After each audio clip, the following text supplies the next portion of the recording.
The Douglas County Juvenile Assessment Center is expanding its capacity. It's all thanks to a resolution passed by the Board of Commissioners. 6 more staff members will be added to their team of 9. Our Bella Caracta is on your side with how the county organizations hopes this will help keep kids out of the court system. Hey, Bella, good afternoon. Jacqueline, the resolution passed by the Board of Commissioners hopes to address what the director of the Juvenile Assessment Center says an understaffed and overworked operation.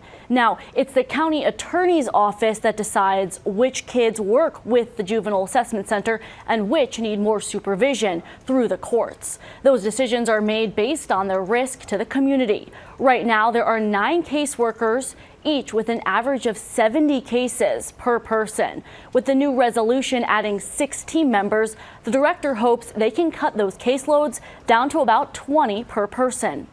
We will be able to respond much faster, and that is really the key to serving kids who have become involved with law enforcement. We are focused on early intervention, and the more robustly those services along that spectrum can be supported, we will cut down on the back end and the number of youth who ultimately do need court.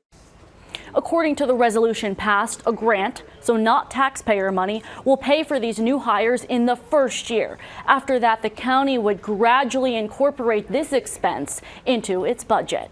Live in the newsroom, Bella Caracta, 6 News. Thanks for that report, Bella.